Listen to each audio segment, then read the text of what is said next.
विष्णुपद मंदिर के गौरवशाली भूमि पर अपने सबके अभिनंदन करत ही बिहार के राज्यपाल आरिफ मोहम्मद खान जी, यहां के लोकप्रिय मुख्यमंत्री नीतीश कुमार जी, केंद्रीय मंत्रिमंडल के मेरे सहयोगी जीतन राम मांझी जी, राजीव रंजन सिंह, चिराग पासवान जी, रामनाथ ठाकुर जी, नित्यानंद राय जी, सतीश चंद्र दुबे जी, राजभूषण चौधरी जी, डिप्टी सीएम सम्राट चौधरी जी, विजय कुमार सिन्हा जी, बिहार सरकार के मंत्रीगण, संसद में मेरे साथी उपेंद्र कुशवाहा जी, अन्य सांसदगण और बिहार के मेरे प्यारे भाइयों और बहनों, गया जी की ये धरती अध्यात्म और शांति की धरती है। ये भगवान बुद्ध को बोध कराने वाली पावन भूमि है। गया जी की आध्यात्मिक और सांस्कृतिक विरासत बहुत प्राचीन है, बहुत समृद्ध है। यहां के लोगों की इच्छा थी कि इस नगरी को गया नहीं, गया जी कहा जाए। मैं इस निर्णय के लिए बिहार सरकार का अभिनंदन करता हूं। मुझे खुशी है कि गया जी के तेज विकास के लिए बिहार की डबल इंजन सरकार लगातार काम कर रही है। भाइयों बहनों, आज भी गया जी की पावन भूमि से एक ही दिन में 12,000 करोड़ रुपए की परियोजनाओं का लोकार्पण या शिलान्यास हुआ है। इनमें ऊर्जा, स्वास्थ्य और शहरी विकास के जुड़े कई बड़े प्रोजेक्ट्स हैं। इनसे बिहार के उद्योगों को ताकत मिलेगी और युवाओं के लिए रोजगार के नए अवसर भी बनेंगे। मैं इन परियोजनाओं के लिए बिहार के लोगों को बधाई देता हूं। बिहार में बेहतर स्वास्थ्य सुविधाओं के लिए आज यहां हॉस्पिटल और रिसर्च सेंटर का उद्घाटन भी हुआ है। अब बिहार के लोगों को कैंसर के इलाज के लिए एक और सुविधा मिल गई है। साथियों, गरीब के जीवन से मुश्किलें दूर करना, महिलाओं के जीवन को आसान बनाना मुझे जनता जनार्दन का सेवक बनकर यही काम करने में सबसे ज्यादा खुशहाली होती है। जैसे गरीब को पक्का घर देना। साथियों, मेरा एक बड़ा संकल्प है, जब तक हर जरूरतमंद को पक्का घर नहीं मिल जाता, मोदी चैन से नहीं बैठेगा।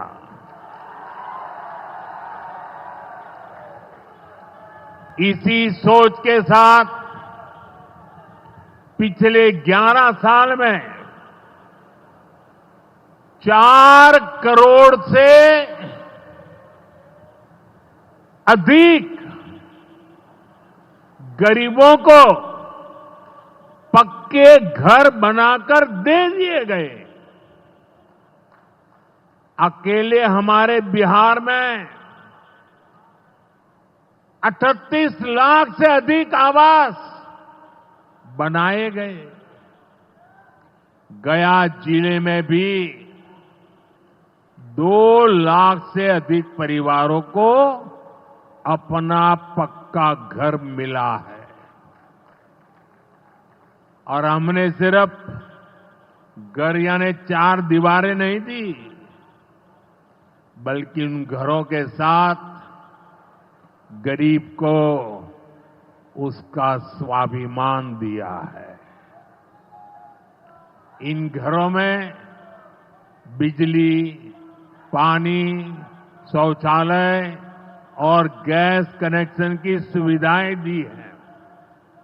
यानी गरीब परिवारों की भी सुविधा, सुरक्षा और सम्मान से जीने की गारंटी मिली है। साथियों, आज इसी सिलसिले को आगे बढ़ाते हुए बिहार के मगध क्षेत्र के 16,000 से ज्यादा परिवारों को अपना पक्का घर दिया है। यानी इस बार इन परिवारों में दिवाली और छठ पूजा की रौनक और ज्यादा होगी। मैं अपना घर पाने वाले सभी लाभार्थी परिवारों को बहुत बहुत बधाई देता हूं। और जो लोग अब भी पीएम आवास योजना के लाभ से छूट गए हैं, मैं उन्हें विश्वास दिलाता हूं कि पीएम आवास का अभियान तब तक जारी रहेगा जब तक हर गरीब को अपना पक्का घर नहीं मिल जाता। साथियों, बिहार चंद्रगुप्त मौर्य और चाणक्य की धरती है। जब जब किसी दुश्मन ने भारत को चुनौती दी है, बिहार देश की ढाल बनकर खड़ा हुआ है।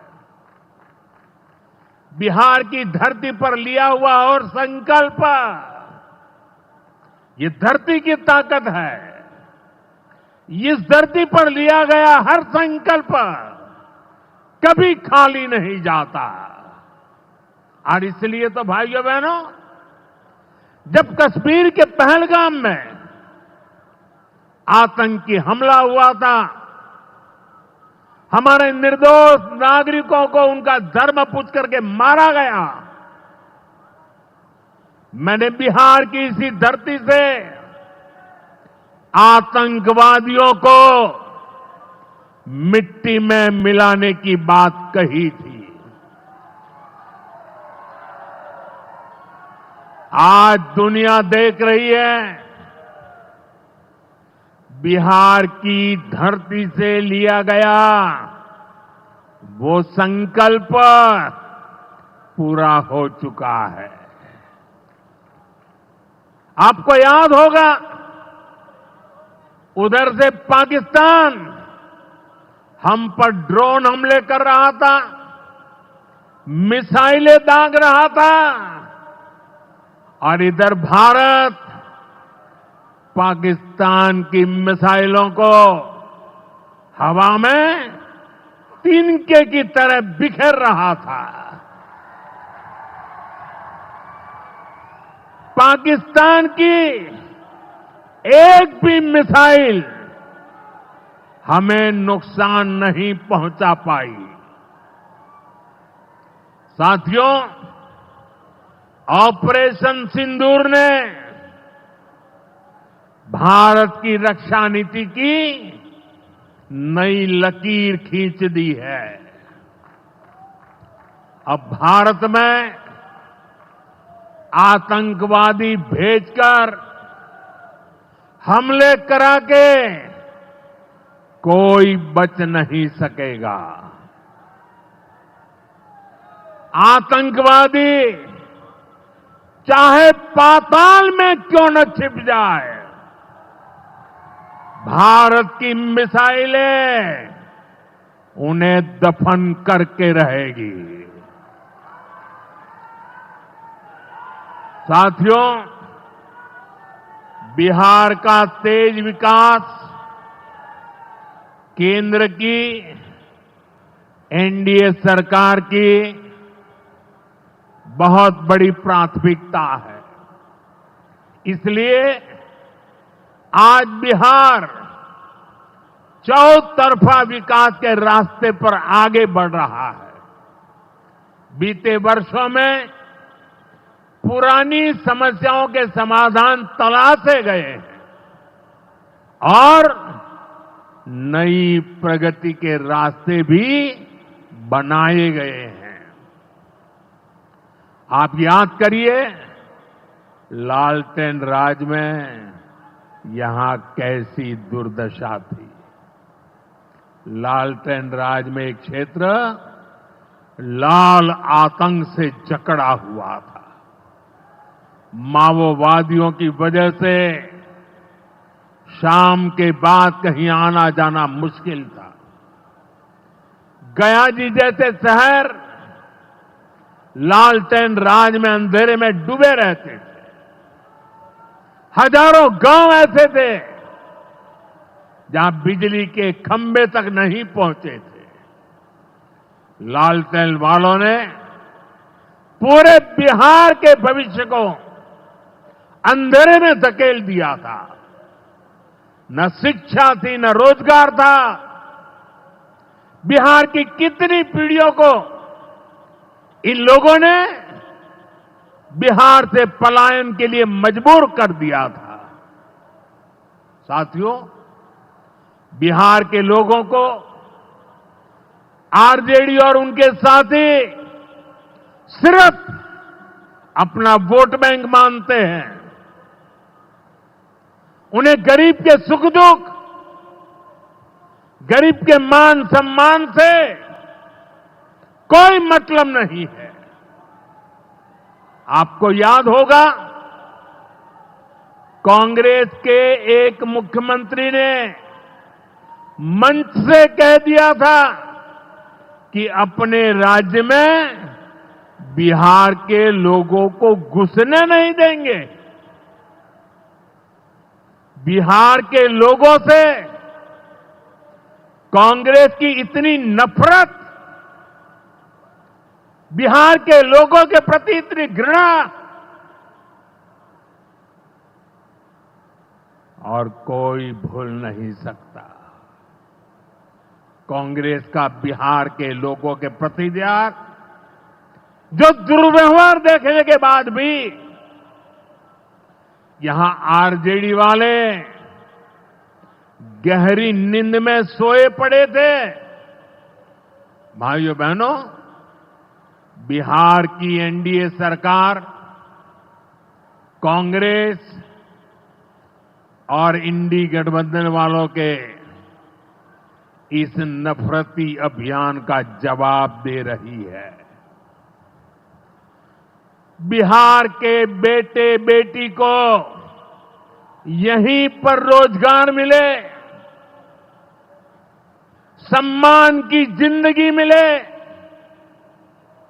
मां बाप की वो देखभाल कर सके, इसी सोच के साथ हम काम कर रहे हैं। अब बिहार में बड़े बड़े प्रोजेक्ट बन रहे हैं। गया जी जिले के डोभी में बिहार का सबसे बड़ा इंडस्ट्रियल एरिया तैयार हो रहा है। गया जी में एक टेक्नोलॉजी सेंटर की स्थापना भी की जा रही है। आज ही यहां बक्सर थर्मल प्लांट का, पावर प्लांट का शुभारंभ भी हुआ है। कुछ ही महीने पहले मैंने औरंगाबाद में भी Nabinagar super thermal power project की आधारशिला रखी थी। भागलपुर के पीरपैंती में भी नया थर्मल पावर प्लांट बनेगा। इस पावर प्लांट से बिहार में बिजली की आपूर्ति बढ़ेगी। और आप सब जानते हैं, जब बिजली उत्पादन बढ़ता है तो क्या होता है? घरों में बिजली की सप्लाई बढ़ती है और उद्योगों को भी ज्यादा से ज्यादा बिजली मिलती है और इससे भी रोजगार के नए मौके बनते हैं। साथियों, बिहार के युवाओं को पक्की सरकारी नौकरी देने के लिए नीतीश जी ने बड़ा अभियान चलाया हुआ है। ये नीतीश जी हैं, तभी यहां शिक्षकों की भर्ती भी पूरी पारदर्शिता से हुई। साथियों, यहां के नौजवानों को ज्यादा से ज्यादा संख्या में बिहार में ही रोजगार मिले, उन्हें नौकरी के लिए पलायन न करना पड़े, इसमें केंद्र सरकार की एक नई योजना से भी बहुत बड़ी मदद मिलने वाली है। अभी पिछले सप्ताह इस 15 अगस्त से ही देश भर में प्रधानमंत्री विकसित भारत रोजगार योजना लागू हुई है।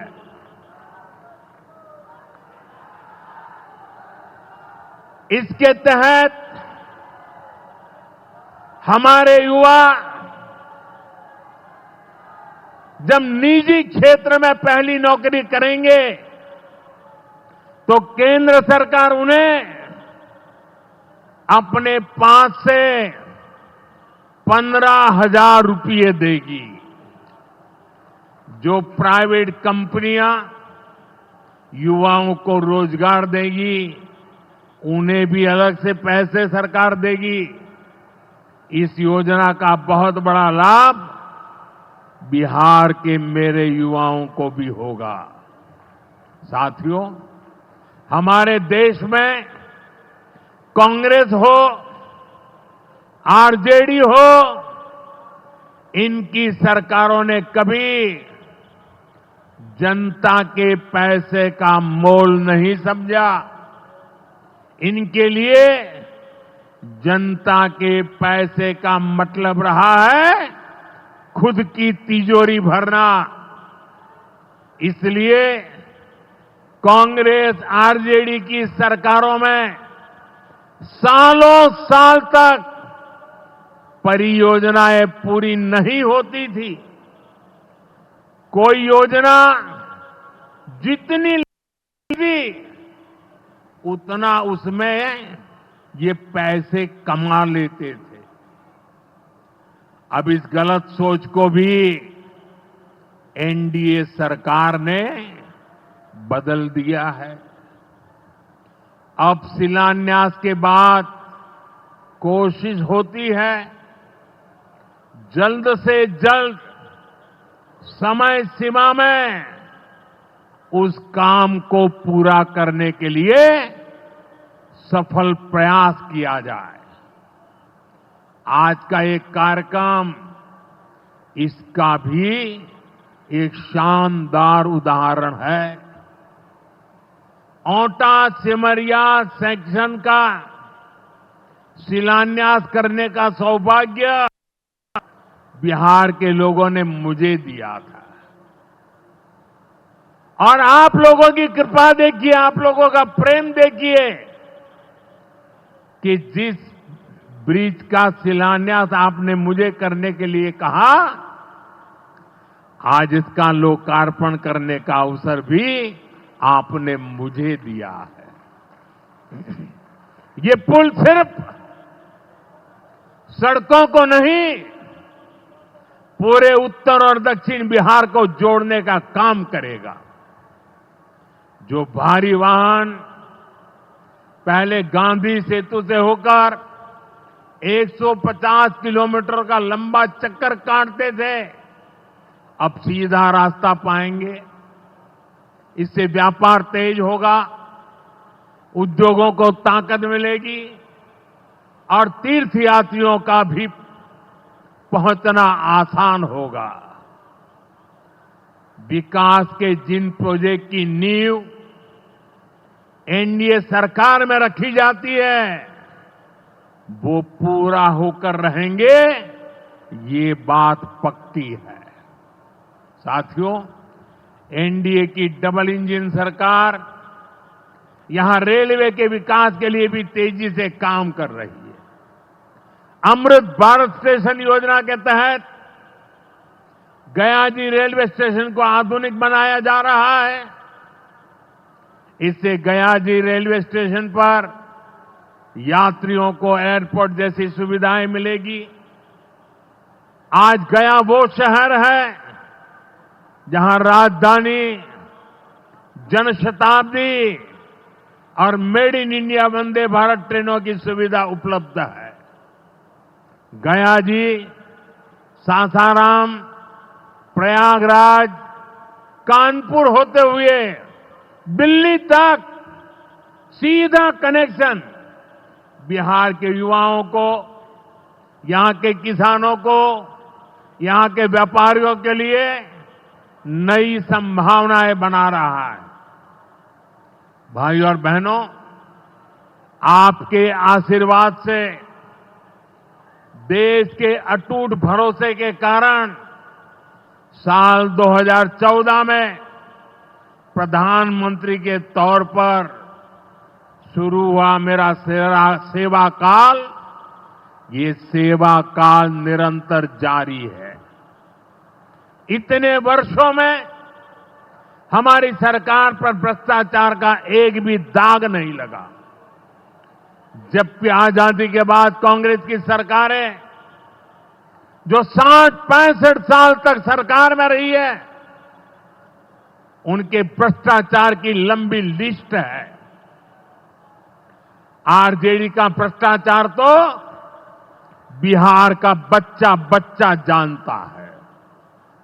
मेरा साफ मानना है कि भ्रष्टाचार के विरुद्ध लड़ाई को अगर अंजाम तक पहुंचाना है तो कोई भी कार्रवाई के दायरे से बाहर नहीं होना चाहिए। आप सोचिए, आज कानून है कि अगर किसी छोटे सरकारी कर्मचारी को 50 घंटे तक हिरासत में रख दिया तो अपने आप वो सस्पेंड हो जाता है। ड्राइवर हो, छोटा क्लार्क हो, प्यून हो, उसकी जिंदगी हमेशा हमेशा के लिए तबाह हो जाती है।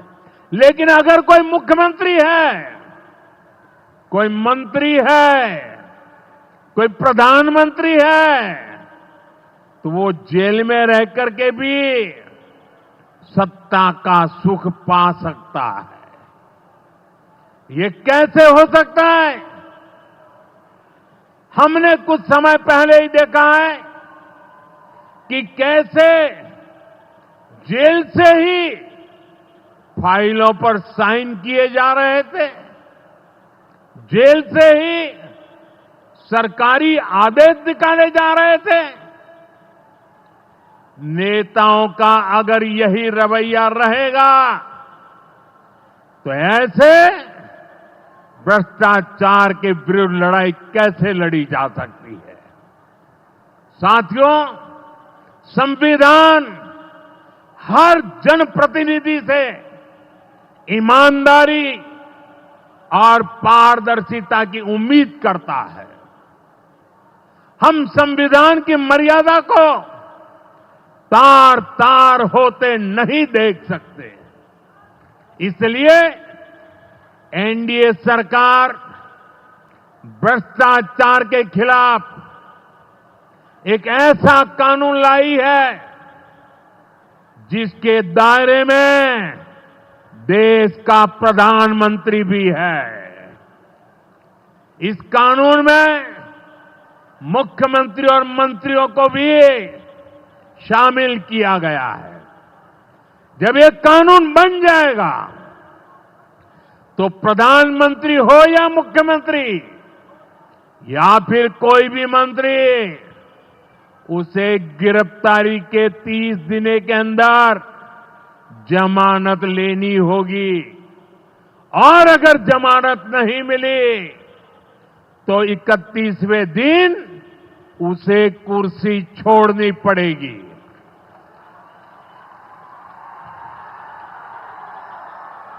आप कहिए भाइयों, जो जेल जाए उसने कुर्सी छोड़नी चाहिए कि नहीं छोड़नी चाहिए? क्या वो कुर्सी पर बैठे रह सकता है क्या? क्या वो सरकारी फाइलों पे साइन कर सकता है क्या? क्या जेल में से कोई सरकार चला सकता है क्या? और इसलिए ऐसा सख्त कानून बनाने की तरफ हम आगे बढ़ रहे हैं।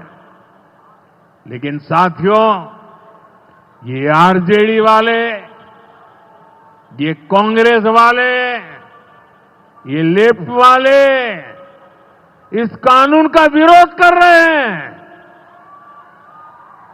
ये बहुत गुस्से में है और कौन नहीं जानता उनको किस बात का डर है। जिसने पाप किया होता है वो अपने पाप को दूसरों से छुपाता है, लेकिन खुद को भीतर से जानता है कि क्या खेल खेला है। इन सब का भी यही हिसाब है। ये आरजेडी और कांग्रेस वाले कोई बेल पर बाहर है, कोई रेल के खेल में अदालत के चक्कर लगा रहा है, और जो जमानत पे बाहर घूम रहे हैं भी आज इस कानून का विरोध कर रहे हैं। इन्हें लगता है कि अगर जेल चले गए तो इनके सारे सपने चकनाचूर हो जाएंगे, और इसलिए सुबह शाम ये लोग मोदी को भांति भांति की गाली दे रहे हैं और इतने बौखलाए हुए हैं कि इस जनहित के कानून का विरोध कर रहे हैं। हमारे राजेंद्र बाबू, बाबा साहब आंबेडकर ने कभी सोचा भी नहीं था, कभी कल्पना भी नहीं की होगी कि सत्ता के भूखे लोग भ्रष्टाचार करेंगे और जेल जाने पर भी कुर्सी से चिपके रहेंगे। लेकिन अब भ्रष्टाचारी जेल भी जाएगा और उसकी कुर्सी भी जाएगी। भारत को भ्रष्टाचार से मुक्त होने का संकल्प देश के कोटि कोटि लोगों का है। ये संकल्प सिद्ध होकर रहेगा। साथियों, मैंने लाल किले से एक और खतरे की बात की है, और ये खतरा बिहार पर भी है। देश में घुसपैठियों की बढ़ती संख्या चिंता का विषय है। बिहार के सीमावर्ती जिलों में तेजी से डेमोग्राफी बदल रही है। इसलिए एनडीए सरकार ने तय किया है कि देश का भविष्य घुसपैठियों को नहीं तय करने देंगे। घुसपैठियों को बिहार के युवाओं के रोजगार नहीं छीनने देंगे। जिन सुविधाओं पर भारतीय लोगों का अधिकार है, उस पर घुसपैठियों को डाका नहीं डालने देंगे। इस खतरे से निपटने के लिए मैंने डेमोग्राफी मिशन शुरू करने की बात कही है। बहुत जल्द ये मिशन अपना काम शुरू करेगा। हम हर घुसपैठियों को देश से बाहर करके ही रहेंगे।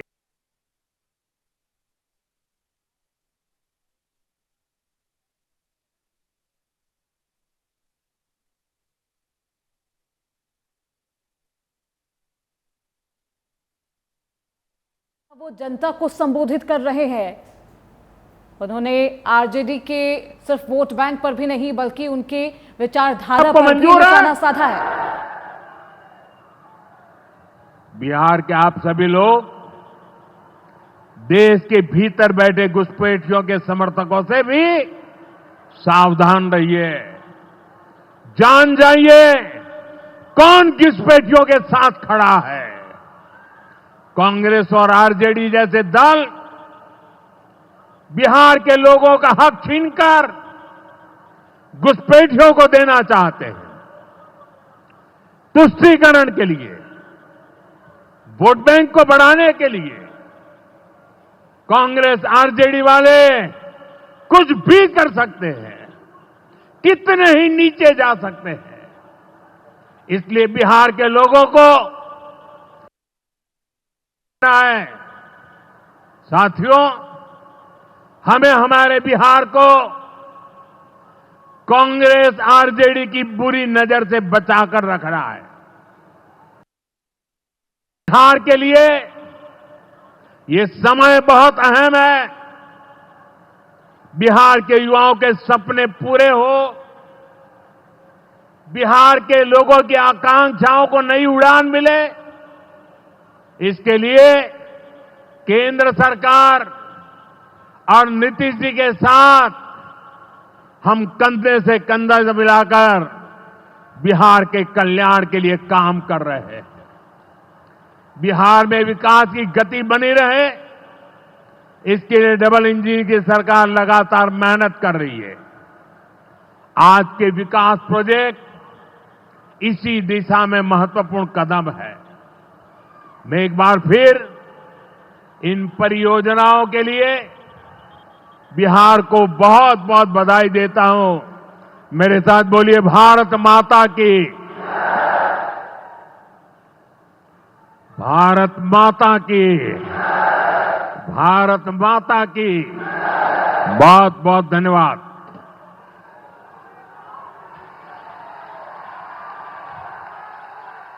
आपके ओजस्वी उद्गारों के लिए हृदय से धन्यवाद मान्यवर। ऑपरेशन सिंदूर आपके साहसिक मार्गदर्शन में हमारी तीनों सेनाओं की त्रिशक्ति के पराक्रम की अभिव्यक्ति है। रुख मोड़ दिए तूफानों के, चट्टानों को धूल बनाया है। दुश्मन हमको ना भूलेगा, उसे ऐसा सबक सिखाया है। आपका हर शब्द राष्ट्र चेतना का उद्घोष है, राष्ट्र सर्वोपरि का संकल्प है। आपकी जीवन यात्रा मां भारती की ऐसी निष्ठावान सेवा है जो हर भारतवासी के लिए एक प्रेरणा है मान्यवर। स से स्वस्ति, स्वयं से पहले देश के आपके आदर्श आज भारत के विजय रथ को नई ऊर्जा से भर रहे हैं।